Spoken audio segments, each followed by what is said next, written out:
अब मैं आप लोगों से पूछता हूं कि अगर कुछ ऐसा हो जाए, अगर आपको भी उस बच्चे की तरह किसी की आवाज सुनाई ना दे जो आवाजें आपको रोकती है, ना किसी और की ना अपनी, तो क्या होगा? मजा आ जाएगा, राइट? उस बच्चे की तरह आपको भी कोई नहीं रोक पाएगा। You'll be unstoppable, right? Yes और नो?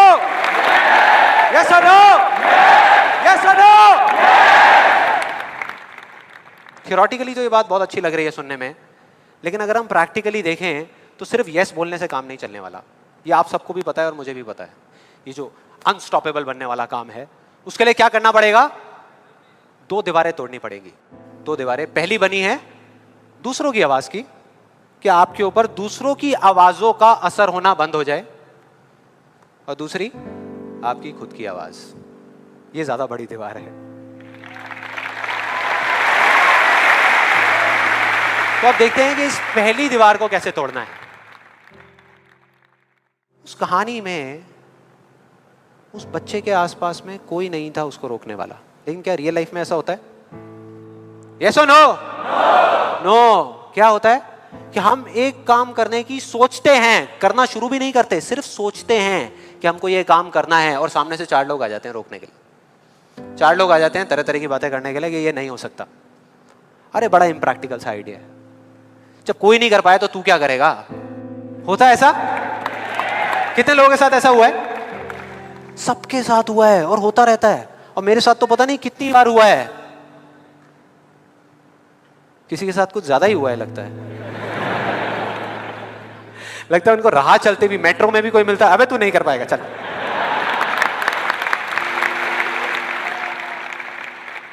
तो अब सवाल ये उठता है कि ऐसे में हम क्या करें?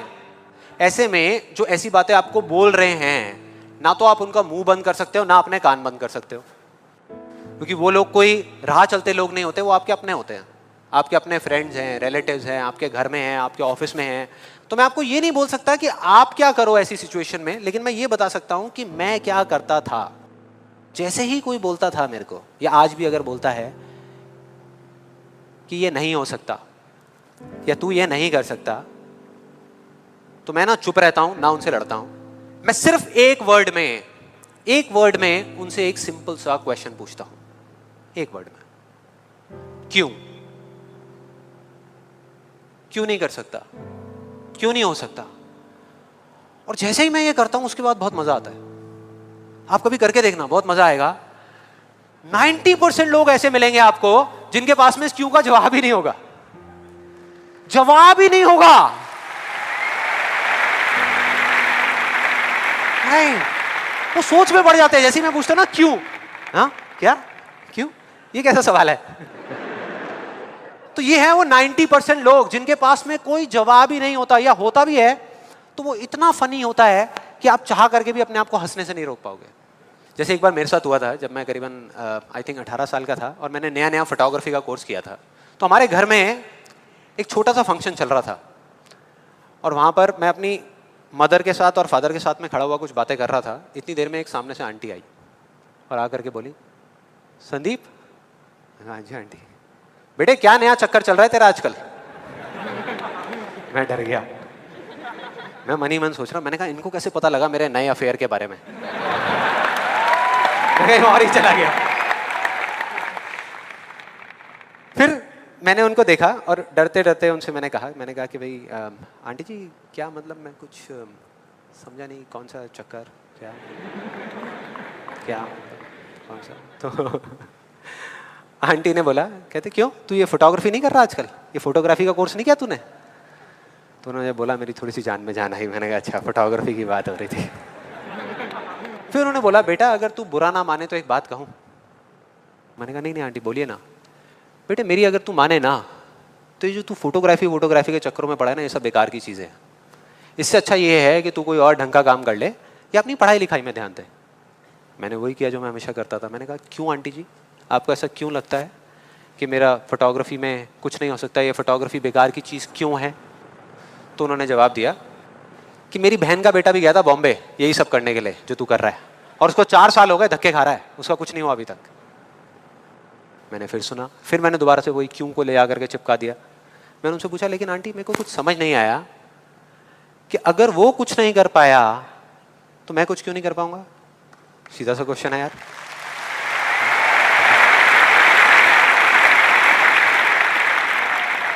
वो थोड़ी सी इरिटेट हो गई, लेकिन उसके बाद जो उन्होंने बोला उस दिन मेरा कम से कम 10 किलो खून बढ़ गया होगा हंसते हंसते। उन्होंने गुस्से से मेरे से पूछा, कहते तेरे कितने % आए थे 12th में?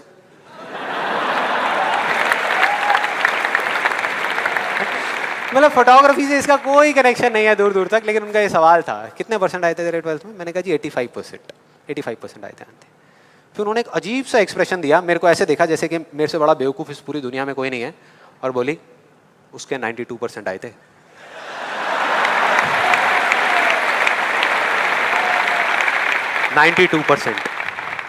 अब बोल। मैं कहा अब क्या बोलूं? अब बोलने को आपने छोड़ा क्या है? क्या कोई है जो ऐसी बातों को सीरियसली ले सकता है? नो। यस और नो? नो, ले ही नहीं सकते। अब बचे 10% लोग जिनके पास में जवाब होता है, एक जेन्युइन वजह होती है। मतलब वो आपको सिर्फ ये नहीं बोलते कि आप नहीं कर सकते, वो आपको बताते हैं कि वो ऐसा क्यों बोल रहे हैं। तो मुझे जब भी कोई ऐसा मिलता है तो मैं उनके पास में जाकर के शांति से बैठता हूं, उनकी सारी बात को समझता हूं, फिर अकेले में जाकर के उस प्रॉब्लम का सॉल्यूशन निकाल लेता हूं और अपने पूरे दिल से उस इंसान को थैंक्स करता हूं। क्योंकि इनडायरेक्टली ऐसे लोग हमको हेल्प करते हैं आगे बढ़ने में। लेकिन इसका मतलब ये नहीं है कि उन 10% लोगों की बातों को मैं ज्यादा सीरियसली लेता हूं, या अगर मेरे को उसका जवाब नहीं मिलता तो मैं रुक जाता हूं। क्योंकि जवाब नहीं है इसका मतलब ये नहीं कि हम चलना बंद करते हैं। फॉर एग्जाम्पल, अगर हम अपने घर से ये सोच करके निकले हैं कि जब सारी लाइट्स ग्रीन हो जाएंगी तब मैं अपने घर से निकलूंगा, तो निकल पाएंगे कभी?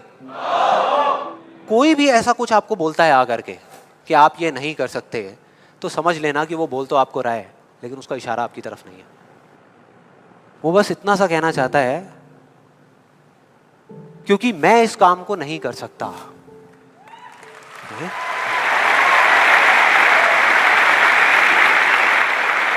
वो बस इतना सा कहना चाहता है क्योंकि मैं इस काम को नहीं कर सकता, या मुझे नहीं पता कि इस काम को कैसे करना है, इसलिए मुझे लगता है कि इस पूरी दुनिया में कोई भी नहीं कर सकता।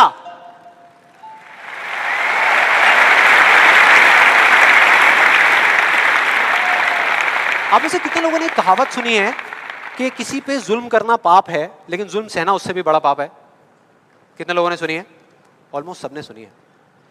बिल्कुल इसी तरह से कोई इंसान अगर जिंदगी में कुछ करना चाहता है ना, या कुछ बनना चाहता है, तो उसको जा करके ये बोलना कि तू ये नहीं कर सकता, उसकी हिम्मत को तोड़ना, उसकी उम्मीद को तोड़ना एक बहुत बड़ा पाप है। क्योंकि कई बार कुछ लोगों के पास में सिर्फ एक उम्मीद होती है और कुछ भी नहीं, लेकिन वहीं दूसरी तरफ किसी को इतना हक देना कि वो आ करके आपके सामने खड़ा हो जाए और आपको कुछ भी बोलता रहे, आपकी उम्मीद को तोड़ दे, आपकी हिम्मत को तोड़ दे, और आप चुपचाप खड़े खड़े उसको देखते रहो, कुछ भी ना कहो, कुछ भी ना करो, ये उससे भी बड़ा पाप है।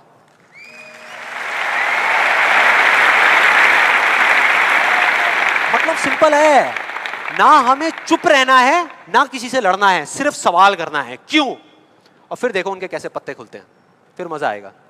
और जिस दिन आप लोगों को भी मेरी तरह ये बात समझ आ जाएगी ना, उस दिन आपके ऊपर ऐसी बातों का असर होना बंद हो जाएगा।